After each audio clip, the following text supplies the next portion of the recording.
welcome back to the show, ladies and gents. So once again, we're just talking some cult actors, and I just figured one that would be cool to kind of cover who's just got a vast and very complex and somewhat interesting career would be Miguel Ferrer. You have seen him in shows like Twin Peaks and Crossing Jordan, and you've seen him in movies like RoboCop and Deep Star 6, Wrong Turn at Tahoe, and The Night Flyer by Stephen King. And he's just one of those just unusual guys, and it just takes you a while to realize, like, man, that is Jose Ferrer's son.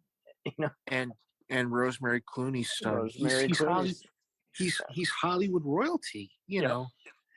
Your dad is seeing how his cousin George Clooney would try and get him into a movie with him every once in a while. Well, you got to think, he's like, you know, your dad's Jose Ferrer. I can't even say it. Jose Ferrer, who's known as the best Cyrano de Bergerac in the world, and one of the most respected actors in the world. No matter what role he took, you know, he was Shaddam IV in Dune. Right. Yes. Okay, and then your mom is Rosemary Clooney, who's one of the greatest pop vocalists of all time from the 40s to 50s. And, you know, your cousin is, you know, George Clooney.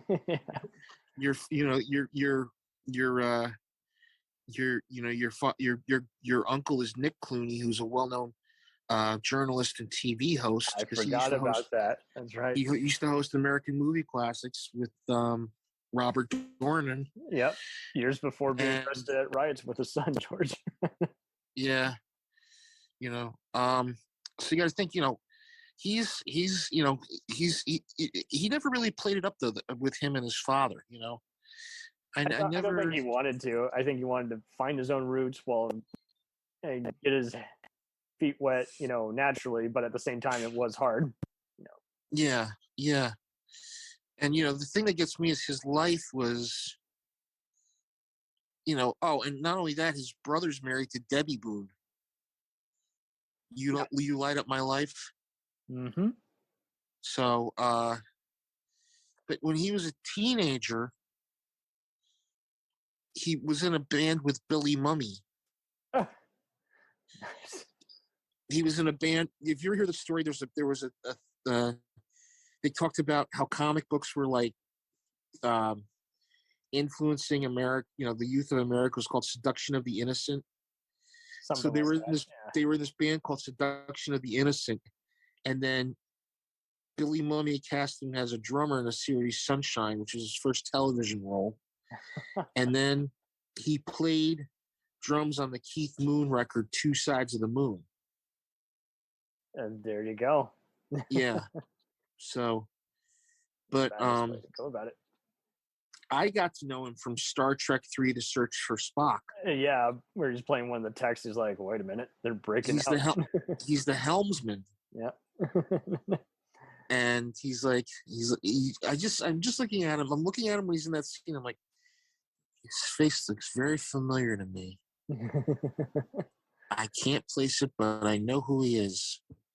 And my father nudges me. He's like, that's Jose Ferrer's son. I'm like, how the hell do you know? He says, because I know. You know. He's got the luck. He's got that look, that swarthy look about him. I'm like, what are you talking about, Dad? You know. But his father... Oh, go ahead. I was just glad that when he did just even voice roles or just obscure TV movies, he just did a banged up job just in any kind of role, whether it's something like a Like It or Hate It, like the crime thriller The Harvest, Cigarettes and Coffee short film, or even John Stiles' Sunshine State, you know, or even freaking, what's the other one? He's in that Kevin Costner movie Revenge, and William Friedkin's The Guardian. It's like plenty of movies that are just so controversial or bizarre, or that you even forget he's in, like the HBO film Flashpoint, where Treat Williams and Chris Christopherson come across, are cops who come across some stolen gold by a cartel, and even when he's in something awful like Mr. Magoo or Bizarre, well, he was like Silver City. He actually has a thing in comics. Yeah, for voiceover comics because he did the voice of Vandal Savage. Wasn't that on Young Justice? I think. Young Justice. Yeah. Then he was Deathstroke Slade Wilson on the Judas Contract, which was a posthumous, after he passed away. Oh, jeez. And then he did Justice League: The New Frontier as John Jones, the Martian Manhunter. I remember that TV movie. Yeah, that was. And then he was Shan Yu in Mulan. Yep. And he kind of continued those mystical voices for whatever reason. They wanted to give him those kinds of roles, even if it wasn't Asian, because he's not Asian. But I mean, even just seeing him on something like Late Line, Third Rock from the Sun, Will and Grace, I remember those guest spots. He was playing a straight man on a comedy show, so it was kind of fun to see. But then when you get to freaking Jackie Chan Adventures, he's playing up the Mulan thing again, where he's just like, yeah, I can be whatever you want me to be. And I think, who was he in Jackie Chan Adventures? He played like Tarakudo.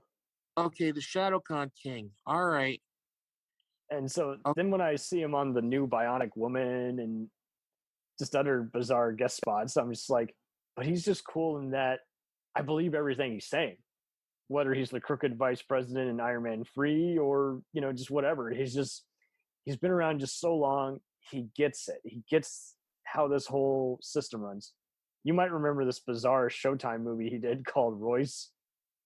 It's such a bizarre film where basically he plays a crooked military mercenary guy and he betrays Jim Belushi of all people and all these other guys.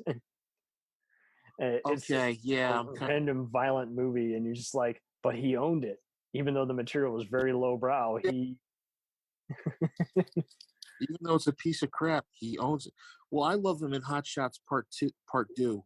And it's the same kind of deal. He's doing a serious role in a spoof. He's parodying himself because I remember the one point, like he's like, this is a Sergeant Harbinger, and he's like, he's this no nonsense guy. And at one point, you see him crying. He's like, "Oh, what's the matter? Having a good," he's like, he's like, "Come on, little buckaroo, let's get out there and do something about it." And then he jumps up. He says, "War, it's fantastic." Yes, and they finally made that a GIF or a meme every once in a while when someone's posting propaganda and you're calling it out. And they're like, "War, it's fantastic." No, it's not. Oh God. And I don't remember what else he did because I'm looking at all the stuff that he did right now. Do you think they hired him more for his look or more for his just demeanor and his voice? Like, I think it was his demeanor and his voice. Because he does it. He is kind of like Ernie Hudson and Michael Ironside, where he can take it to an Adam West level where he's playing a clueless idiot who's in charge, or he can do just darkly humorous. RoboCop. Totally. Yeah, and RoboCop is a good example. I think that was the turning point where he's like, hey, I'm in a violent movie, but I'm in a satire. I'm being the executive who's high on coke and hookers. And I didn't know he was in the Spectacular Spider-Man where he played Silvermane. I didn't know that either. He was in the Batman, played Sinestro. Yeah, Sinestro. So there you go. Kind of like Ironside and all those other guys. They take on they get the comic book connection at one point or another, and it's just interesting because he's friends with Peter David, who's best known for a lot of his book adaptations and comics, and he named a character after him. But I actually thought it started with Young Justice, but I was mistaken. Yeah, he was playing all other kinds of characters, and including failed TV movies that kind of became collector's items. So, but he was doing he did Aquaman and Superman the animated series. Yeah, nice. Well, here's the funny thing. He does the Weatherman in that really bad Justice League of America pilot. Mm-hmm. If anybody remembers that was the famous one where it was like they couldn't get the real heroes. I think they were all licensed out at that time. So they have, I think it's Green Lantern, the Guy Gardner version of Green Lantern. Yes. I'm trying to think who else was in it. It's Michelle Hurd, I think, from Ash vs. Evil Dead and Law and Order was also one of her first roles. I'm sure if you brought it up at a convention, she'd be like, What you've got?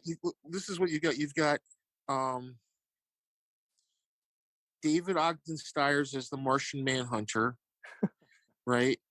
Which is a role I could never see him doing because I always think of him as Charles Emerson Winchester. You've got Guy Gardner. You've got Ray Palmer, played by John Kassir. Fire and The Flash. Jeez. You couldn't get anybody else. You could have gotten maybe Nightwing. But I remember that pilot coming on TV on CBS, and I literally had to turn the TV off. I was like, "This is not." I mean, Guy, it's like it was so bad, But then I remember Superman the animated series where it was way better than what was going. Yeah, for a long time we did have to turn to cartoons because each time they would do a live action, it would not translate. It was too much. I forgot he was in Tales from the Crypt. Yeah, he plays one character for 2 episodes, and then he came back 4 years later. And but I take it you saw the Stephen J. Cannell show he did with Ernie Hudson, Broken Badges. No, I never did. That was a fun. When was that? It was long after Stephen J. Cannell did Hunter, and he was just trying out a few other things. And fortunately, a few years back, he was able to release all his canceled TV shows because he realized what cult items they were. Yeah. And he titled it the Stephen J. Cannell Collection. And overall, I'm just glad that, again, Ferrer, just one of the many who's just back and forth, just TV movie, big screen movie, a recurring role. And Michael Mann kept him handy. He guest starred a few different times on Miami Vice as the attorney Ramon, but I really dug him on Drug Wars: The Camarena Story because that was pretty much a who's who of Miami Vice. You got Stephen Bauer, Thomas Million, the Italy star, and Tony Plana, and Danny Trejo. Oh my God. They really had everybody in that show. Yeah, anyone who can play a cartel guy, you're here. And so after a while, he does kind of, I wouldn't say struggles, but he just pretty much any serial killer movie of the week, he'll play an authority figure role, and he's in even one of the Alf TV movies. But oh God, don't remind me of that. I'm sorry. Oh God, I was like, what did they do to Alf? What didn't they do to Alf? I remember he stars in Showtime's anthology mystery show Fallen Angels, and then he's also in one of the Brian Dennehy Jack Reed movies. He would do a series of those TV movies. It was basically like Tom Selleck's Jesse Stone, just who will Jack Reed? And he did the 1995 Return to Hunter movie, which has its fans and non-fans. It's an okay movie, but Barry Bostwick cranks it up way too, big. Well, was whatchamacallit in that Return of Hunter? Yeah. Fred Dreyer came back. He did 3 different Hunter movies. But yeah, probably Miguel's best hour, I guess, is Stephen King's The Stand. Wait, when he was in The Stand, was he a good guy or a bad guy? I keep forgetting. I think Lloyd was a bad guy, if I'm remembering right. Yeah.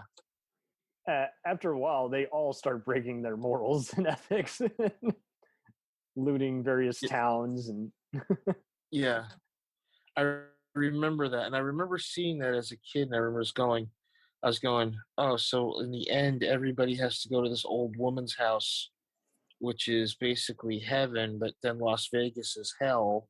And I'm like, then you got the guy who does the voice of Squidward. No, Patrick on playing the, and then Laura San Giacomo plays the devil's the devil's whore is going to give birth to the Antichrist. But what happens? It blows up.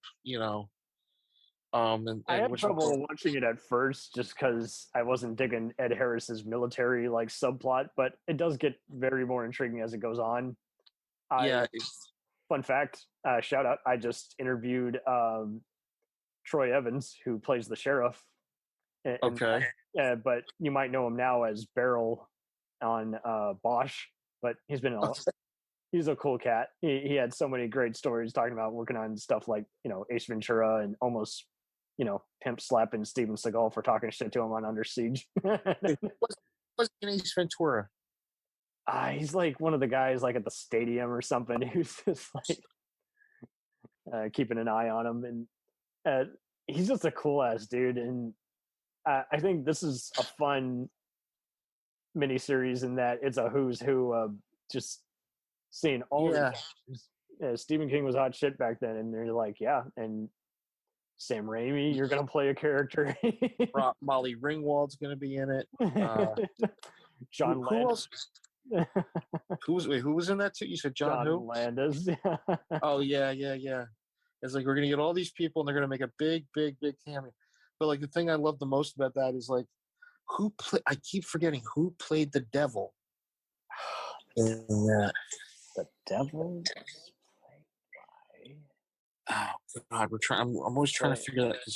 But I remember that coming out, and I remember he did Brave New World, too. Yeah, that was one where you're like, oh, they could have done a better adaptation of that.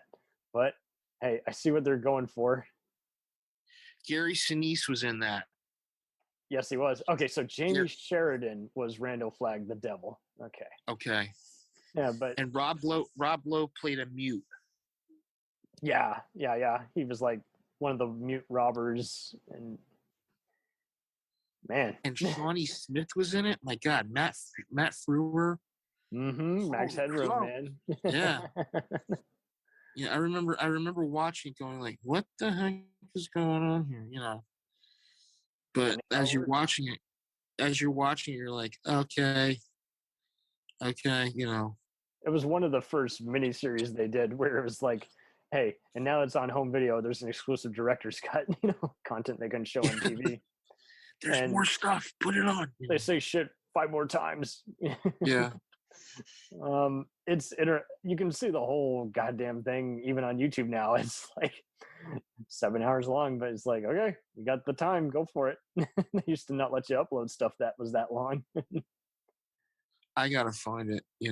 I gotta find it because I'm like I got a friend of mine. He's really into he was really into Stephen King for a while, and I realized he wasn't into Stephen King. He was just really screwed up. God, it reminds me of someone I knew in one of my high schools. He was basically he was so obsessed with gore in movies, he would have a mental breakdown, and his password was even gore. You're like, dude, you got to be able to separate content from real life, man. I kind of. That's a shame, because aren't those the weird memories where you're like, yeah, I wonder what happened to that guy. I hope they're okay. The one I was. I'm just sitting there going,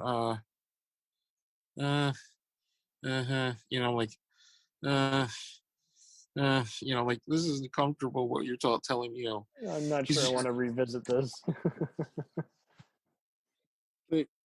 with Miguel Ferrer, I was talking about we talk about his career, and I remember him coming on NCIS Los Angeles. Yeah. And I always had trouble watching this show because it was just so different in that it was just kind of a junky Miami Vice compared to the original, which was more like Magnum PI. And it's Don Belisario, so you got him. Oh, they fired him from this one. oh, I forgot. Yeah, they did. Yeah, everyone was getting sick of his bullshit and how. I don't know why when TV producers hire people that they want to randomly write them off. And they're like, CBS was like, wait, the cast works. Why do you want to write them off? And basically they created the spinoff, but I think they hired just the worst possible guy, Shane Brennan, who was like from Australia and just known for being like a supporting writer. So wait, who's still on that show? Oh, well, so LA was just the same cast is there, but Belisario got fired from doing the original NCIS. Like he wanted to get rid of like the main cast. Oh yeah, I remember. Yeah, and they were sick of his shit because he would keep them way over long to where they're like, we kind of need to go home and memorize our lines and spend time with the kids just for 5 hours. You know? Well, that's supposedly what. Well, they say there's a rumor going around that the reason why Abby left the show was because number one, she couldn't take Mark Harmon.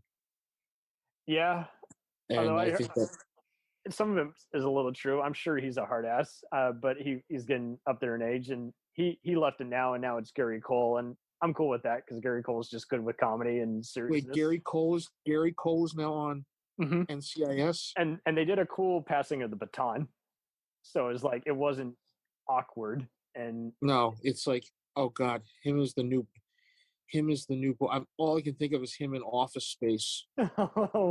Listen, McGee, we're gonna have to have you move your desk. I mean, he's different, but it's interesting because he's just kind of like the only guy who could have kind of made it work, because there's so many other people who would have just been cranked. They kind of would have been extreme. And when I saw Miguel in the LA spinoff, I was like, so he's like the only dude with like credentials here. What's he doing here? It's like he's replacing Linda Hunt.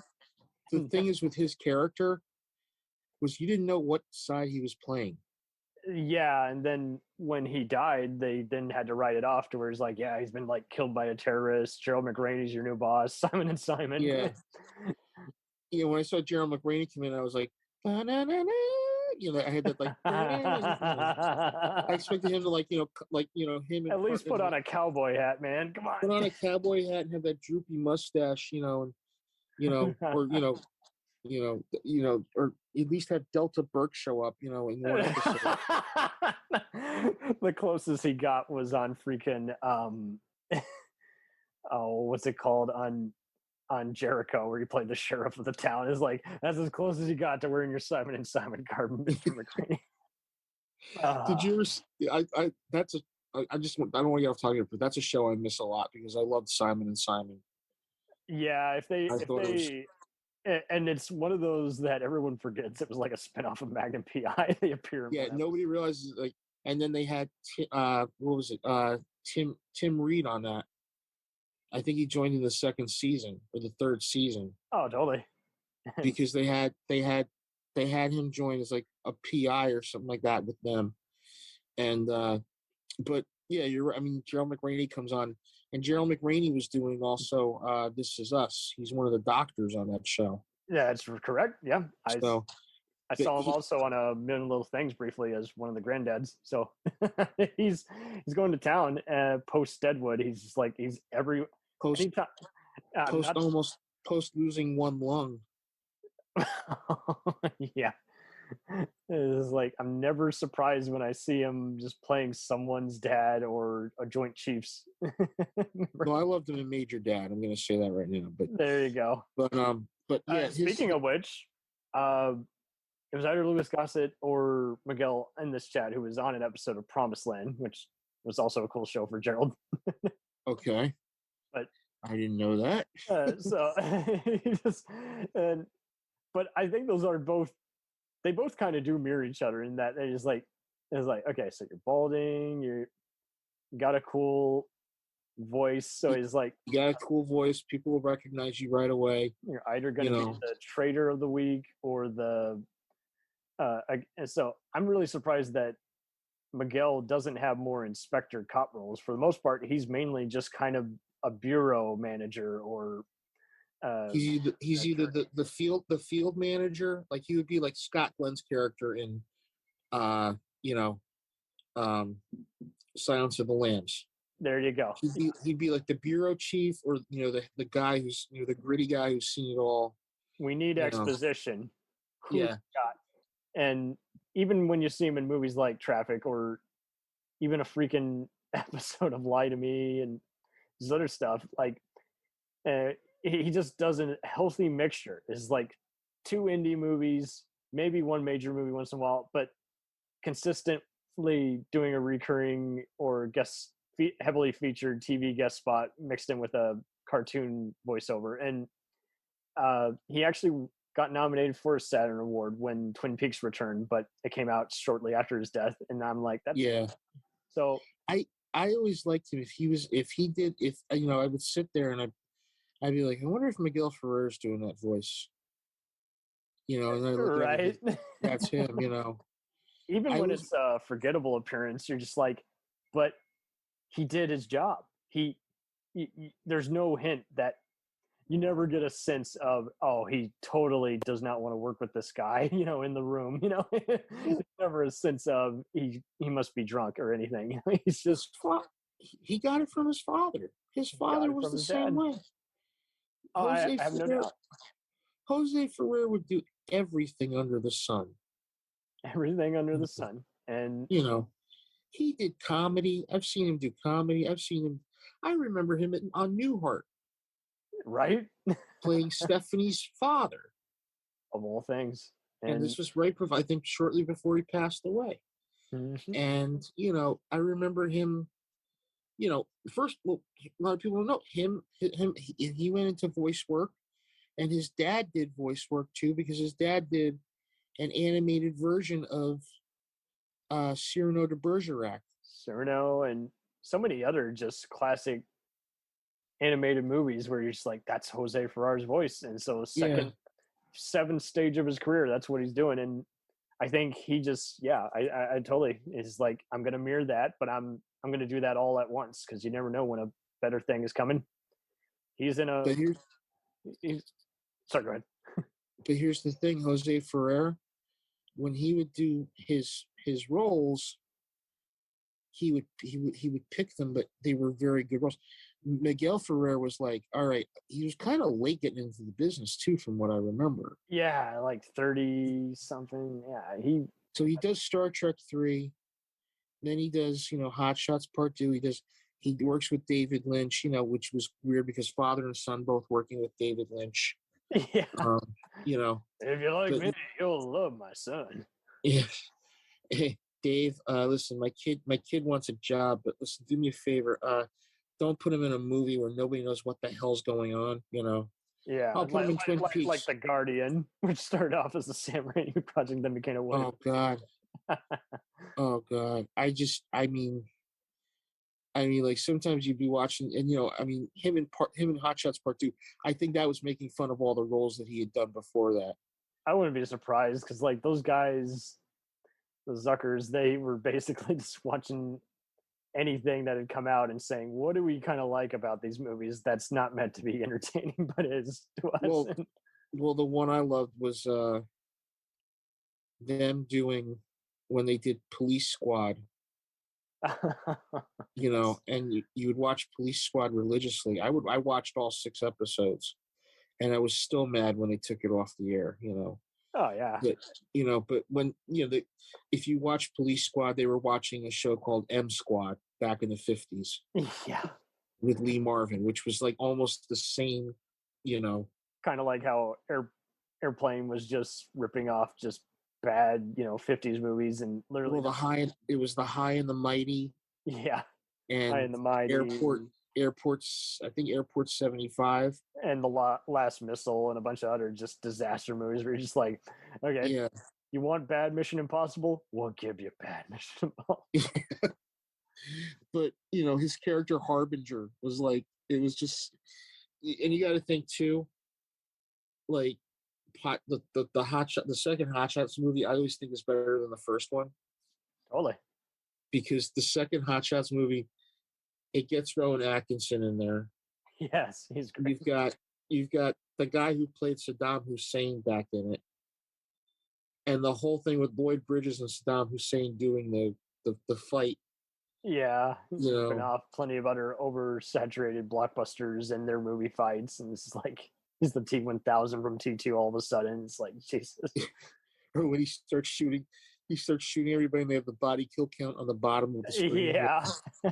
Bigger kill count than RoboCop and Total Recall, which Miguel was also in. So it's like, yeah, there you go. So yeah, but he had such a great he had what's known as a workman's career.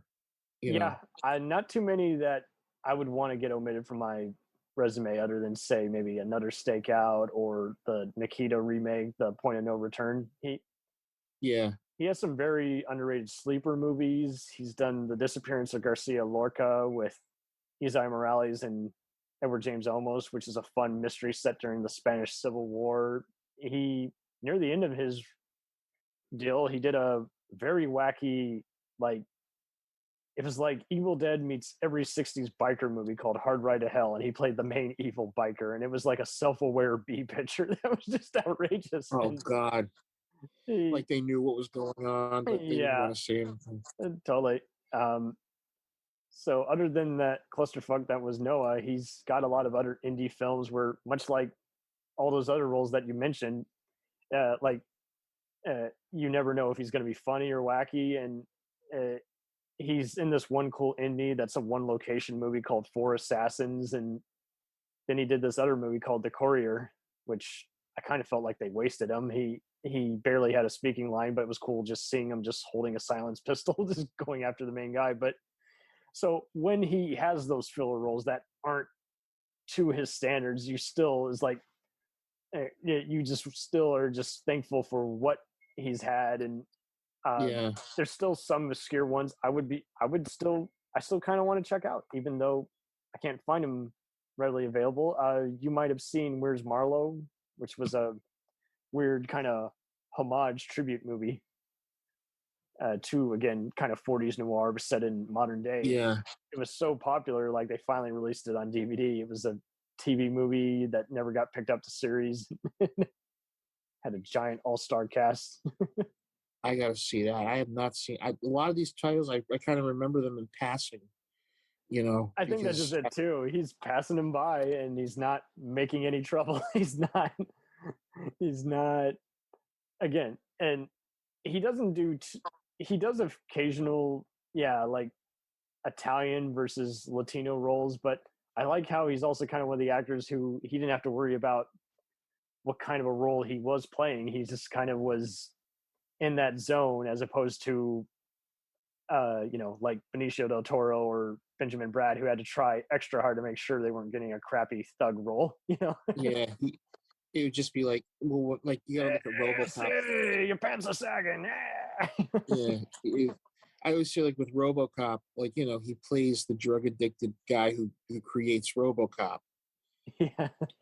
And the thing I love about it is, like, here he is, this guy, but then you see him, he's like sniffing coke and has hookers and shit like that. Yeah. It's kind of, I always say the thing with RoboCop, it's kind of like the 80s excess movie. It's like, okay, we're gonna make this guy who's a cop, but he's a robotic cop, and the guy who creates him is like this wonder genius. But let's look at it this way: he's sniffing coke and doing some other stuff.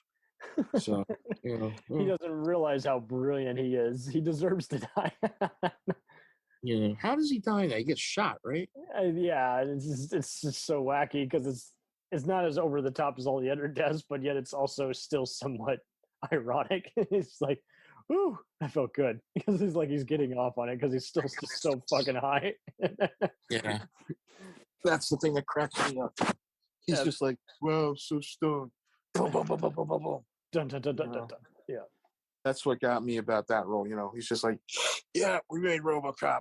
And it's just so different from all his other roles. He even looks kind of different. Like, he kind of, after a while, stops using a lot of the sideburns after a while in some roles. Like, he has almost full hair like his Star Trek free role. And then he starts going like, well, he has that thing like his father had. His father used to wear toupes. Sometimes. No, I'm not kidding you. Jose Ferrer. I believe it. Used to wear toupees, and I remember. Shatner can't be the only one, man. Yeah, Shatner can't be the only one. We'll return after these messages. If you like small-town mystery, crazy news, and wild history, then the Florida Men on Florida Man podcast is for you. Each week, Josh Mills and Wayne McCarty bring you the absolute best Florida has to offer.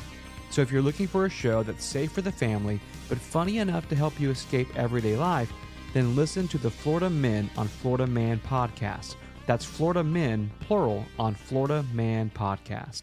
Hey, it's Brent Pope, the host of Breakfast with Brent Pope. You've seen me on some of your favorite TV shows saying things like, "Give it up, Jimmy. You got to sink this putt to win." On Breakfast with Brent Pope, I sit down with guests from the entertainment world, and we do it all over breakfast. Or should I say Brentfast? Every week on Brentfast, you get inside Hollywood info and tips, great breakfast wrecks and booty debates. Most of all, you get the most delightful 30 minutes of your week. So dig in. It's Brentfast time. Listen at Brentfast.com, Apple Podcasts, or wherever fine podcasts are found. The Jacked Up Review Show podcast is honored to be part of the Blind Knowledge Podcast Network. Join anytime, talk the talk, and enjoy yourselves. There's something enlightening for everyone with this crowd of cool cats. Check them out.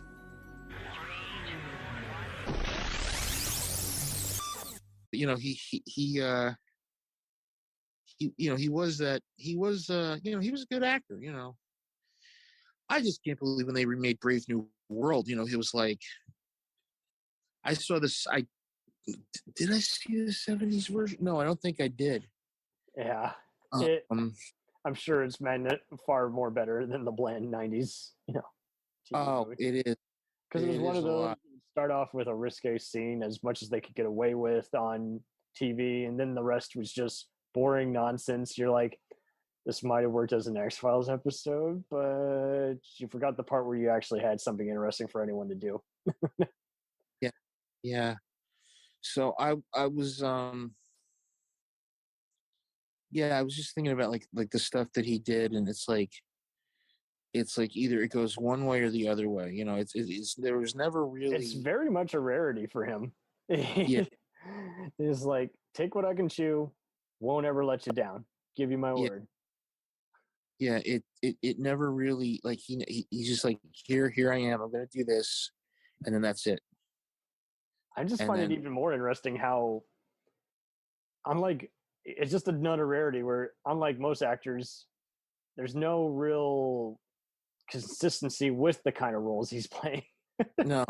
This is like free good guy, bad guy, or anti-hero roles all in one year. Boom. Yeah. Next year I'll be playing a different version of that, or not a version of that at all. Yeah, that's the way I look at it, you know. So yeah, you know, good career that he had, you know. Shame to see it you know, end so quickly. Totally. Because, you know, but that's what, you know, unfortunately that's what cancer does, you know. And all I can hope is that he didn't suffer terribly, because that's what you hate more, is when you see people acting who should have just stepped down, but they want to keep acting because they want to stay busy, and, you know, filmmaking can only hide so much. Yeah, like who was it I brought up where I was like going, oh Christ, he should have stopped acting? Lawrence Harvey. Oh dear. Yeah. Lawrence Harvey did a Columbo, but you could tell he was sick, you know. And I was like, ugh, you know, not good at all. You know, I'm happy they kind of, you know, he probably said to them, look, I can't do this the way I'm supposed to be doing it. Just, you know, let me just, you know, just write me off or something like that, you know. Right. He didn't have a moment where there's like a very obvious stand-in that doesn't match up at all, like say in Cannonball Run, where it's like, that's not Sinatra. Yeah, Cannonball. Yeah, that's not Sinatra in the car. That's you know, it's not Jilly Rizzo. You know, too soon. At least we didn't make a Bruce Willis joke. Not dead, at least. No, that's no. I can't. I know. I love him so much, and I get that he did all these stupid movies that were for producers that he had done bigger hits from, but basically he went from being superstar to kind of Danny Trejo, you know, movie level, and it's just what he had. But now, unfortunately, he's got this, you know, neurological disease, which is bad because my grandmother had it, which is, they're saying it's uncommon. I'm like, I'm pretty sure it's common and it's underreported.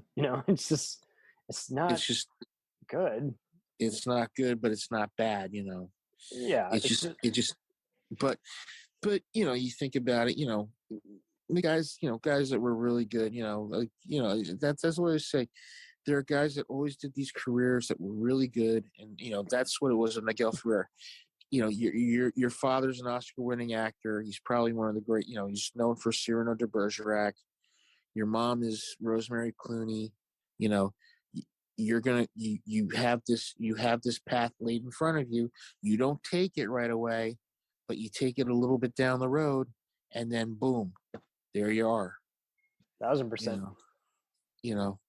And I'm sure his father must have been proud of him. I'm sure his mother must have been proud of him. And I'm sure he must have hit up, George, his cousin George, for $5 for something, once in a while. But, but when your cousin's George Clooney and you don't play that up, you're like, I do. I'm too cool for you. Yeah, he wasn't like that. I think him and George, got along very well. They weren't in too many movies together. No. I think maybe a TV guest appearance. I think that was it. I don't think they were in many. And they're just like, yeah. Hey. But it's like, I don't think he said, I don't think, George said to him, hey, can you come do a movie with me? And, I think Miguel had his own niche and George had his own niche, and, they were cousins. When you're cousins, you do your own thing, As opposed to we got to share the spotlight together. He was like, no, I want just enough to where I can still go out and get groceries and not be recognized. Yeah. I just want enough where I can buy steak and just have somebody say to me, hey, you're that guy who was on, because that's how it was for him. He must have enjoyed that, That's the thing I always say about character actors. There's that anonymity they have, Yeah. Just the ability to go outside and not be worried about getting shot at or, Yeah, or the ability to not getting stabbed by a wild person breaking into your house. Cameras in your face. Hey, I know you. It must. With him, it must have been like the same thing with Louis Gossett Jr. Shows up at an award ceremony. Oh yeah, I know him. He's at my church all the time. Yeah, he would be the guy that would sit next to you at a ball game, and you wouldn't know who he was till he said, "Oh, hi, my name's Louis Gossett Jr." Yeah, Louis, man, he's a cool dude. My mom met him. Oh, nice. I told you the story, right? Yeah, you did. Yeah, but I goofed up there. They were at somebody's house. My mom and my aunt were at somebody's house, and they were staying on the grounds. And I think this is after the Northridge earthquake, right? So my mom and my aunt go to this friend's house, and they're staying on the grounds, and there's a basement downstairs, right? Yeah. So what happens is that they're in the basement. This guy comes down and says, "Oh, I just need to get a bottle of wine." It's Louis Gossett Jr. It was his property. My mom's like, Louis Gossett Jr. just walked in front of me, and I was like, "Holy shit!" I was like, "Jesus, Mom, could you say mayonnaise?" I'm not telling you mayonnaise. That would be great. And Miguel fortunately didn't have that, where he's like, if someone's refusing to check out his groceries on time because they're like, I know you, aren't you the guy from RoboCop? Aren't you the guy from RoboCop who's a total dick? Yeah. Didn't I see you last night on Crossing Jordan? How is it being around a gorgeous, talented person like Jill Hennessy? Just bring on my groceries, butthead. I want to go home. I want to go home. That's the thing that always gets Stewart. That's the thing that always gets me is I've watched all these character actors. Like I watched Celebrity Bowling, right, which is like from the 70s. Oh God! You have to watch. Do you have Tubi? Yes. Look up Celebrity Bowling. It's hilarious who's on that show. Who they have paired up. They have Ruth Buzzy and Bo Swenson. Wow. Against my favorite is it's Pat Harrington, Shelley Berman, Norm Crosby, and Gabe Kaplan. Oh, Jesus. The featured one today is Roy Rogers and Bob Newhart versus Richard Dawson. Were you watching that? Yeah, it's the featured one today. Did you believe how good of a bowler Roy Rogers was? All right. Yeah, but you watched Celebrity Bowling? Yes. Roy Rogers was a phenomenal bowler. You know, to him, it's the equivalent of horseshoes, basically. Yeah, but I remember he's like, "Oh, I bowled a 700 game," and he like reels off the score, and I'm like, "Holy moly!" You know. The best one to me is watching Richard Deacon from the old Dick Van Dyke Show try to bowl. Ugh. So, yeah, you have to watch Celebrity Bowling. It's just hilarious who they have on that show. I will be sure to watch more. I just definitely saw a few clips. Because guess whose mommy is on that show? Miguel Ferrer, Rosemary Clooney, yeah. With her big hair. This is way before she was doing the Coronet toilet tissue commercials, you know. This is after she went into the Who's Gal for you know, a little bit of problems that she had. But yeah, man, you know, he just had a very steady career. You know?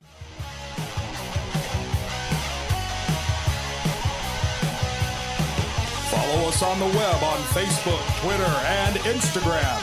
The podcast is available on Podbean, Spotify, iHeartRadio, Anchor, Apple, and anywhere else podcasts are available. Feel free to review our show and leave comments on any of those sites. Thanks a million for listening. It's a jacked up review show.